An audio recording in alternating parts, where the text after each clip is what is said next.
Ito, makinig kayo para isang beses ko lang sasabihin banning video games is a misinformed and misguided solution to a bigger problem.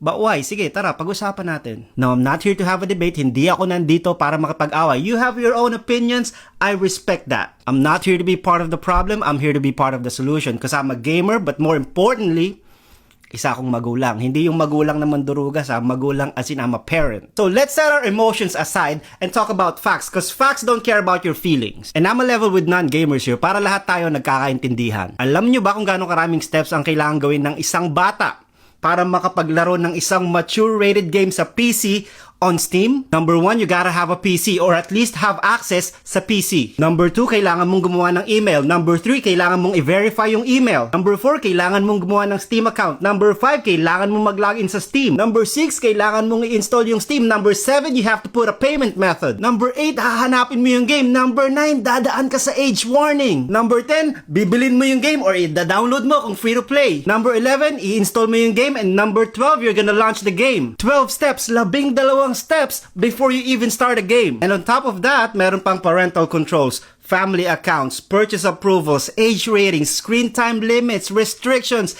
na available on most gaming platforms. Bago magkaroon ng access ang isang bata sa isang mature rated game, napakaraming opportunity ng mga magulang para mag-intervene. Napakarami ng mga safeguards na kailangan mong i-ignore para makapaglaro yung isang bata ng mga ganong klaseng game. Yes, times are different now. Iba na yung panahon ngayon. I get it.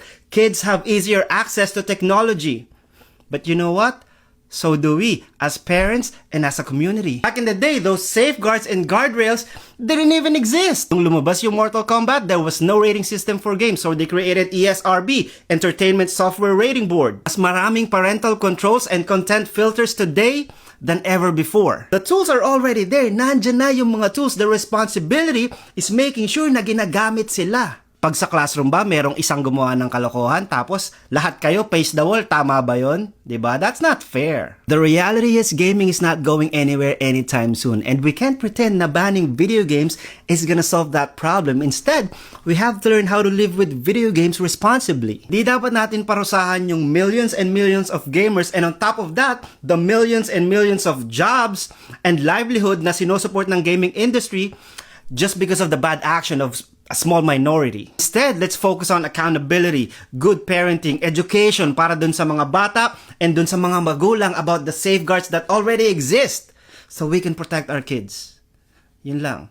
Simple lang. Walang backhand slap kasi sabihin nyo violent ako, natutunan ko sa video games. Bye.